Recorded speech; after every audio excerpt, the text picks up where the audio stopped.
देवशयनी एकादशी व्रत कथा। एक बार धर्मराज युधिष्ठिर ने भगवान श्री कृष्ण से पूछा, वासुदेव, आषाढ़ मास के शुक्ल पक्ष की एकादशी का क्या नाम है? उस दिन कौन से देवता की पूजा होती है तथा उसकी विधि क्या है? विस्तार पूर्वक कहिए।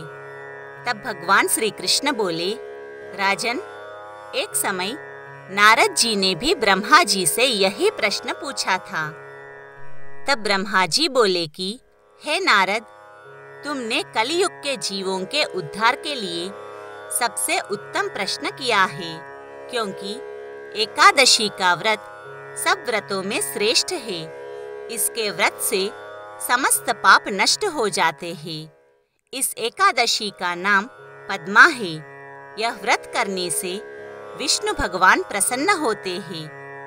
मैं एक पौराणिक कथा कहता हूँ, ध्यान पूर्वक सुनो। सूर्यवंशी मांधाता नाम का एक राजा था। वह सत्यवादी, महान प्रतापी और चक्रवर्ती था। वह अपनी प्रजा का पुत्र की तरह पालन करता था। उनकी समस्त प्रजा धन धान्य से परिपूर्ण थी और सदैव सुखपूर्वक रहती थी। उसके राज्य में कभी अकाल नहीं पड़ता था। एक समय राजा के राज्य में अकाल पड़ गया और प्रजा अन्न की कमी के कारण अत्यंत दुखी रहने लगी। राज्य में यज्ञ होने बंद हो गए। एक दिन प्रजा राजा के पास जाकर प्रार्थना करने लगी कि हे राजन, समस्त विश्व की सृष्टि का मुख्य कारण वर्षा है। इसी वर्षा के अभाव से राज्य में अकाल पड़ गया है और अकाल से प्रजा मर रही है। हे राजन, आप कोई ऐसा उपाय बताइए जिससे हम लोगों का दुख दूर हो।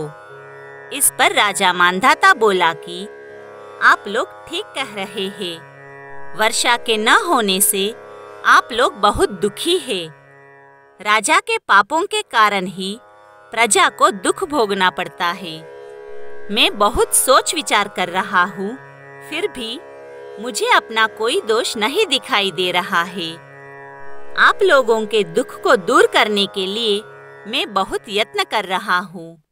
ऐसा कहकर राजा मांधाता भगवान की पूजा कर कुछ मुख्य व्यक्तियों को साथ लेकर वन को चले गए।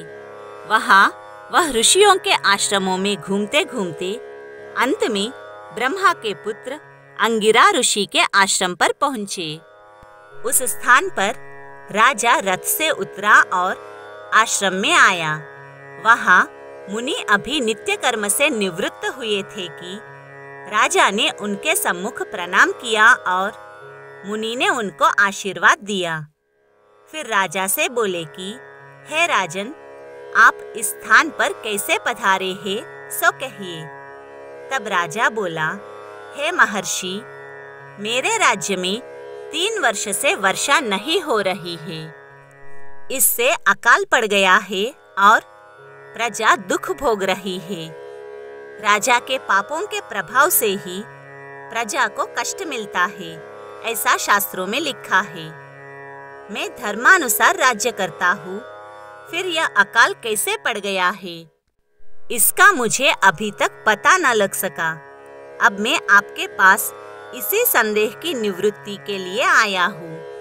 आप कृपा कर मेरे इस संदेह को दूर कीजिए और प्रजा के कष्ट को दूर करने के लिए कोई उपाय बताइए।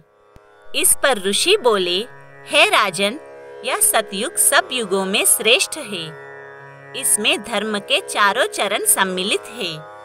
इस युग में केवल ब्राह्मणों को ही तपस्या करना तथा वेद पढ़ने का अधिकार है, परंतु आपके राज्य में एक शूद्र भी तपस्या कर रहा है। इसी दोष के कारण आपके राज्य में वर्षा नहीं हो रही है। यदि आप प्रजा का भला चाहते हैं, तो उस शूद्र को मार दीजिए। इस पर राजा बोले, हे मुनीश्वर, मैं उस निरपराध तपस्या करने वाले शूद्र को नहीं मार सकता। आप इस दोष से छूटने का कोई अन्य उपाय बताइए। तब ऋषि बोले कि हे राजन, यदि तुम ऐसा ही चाहते हो तो आषाढ़ मास के शुक्ल पक्ष की पद्मा नाम की एकादशी का विधि पूर्वक व्रत करो। इस व्रत के प्रभाव से तुम्हारे राज्य में वर्षा होगी और प्रजा सुख भोगेगी, क्योंकि इस एकादशी का व्रत सिद्धियों को देने वाला है और उपद्रवों को शांत करने वाला है।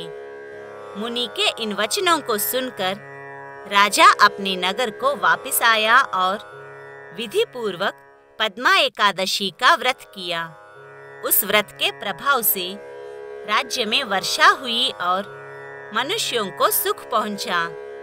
इस एकादशी को देवशयनी एकादशी भी कहते हैं। इस व्रत के करने से विष्णु भगवान प्रसन्न होते हैं।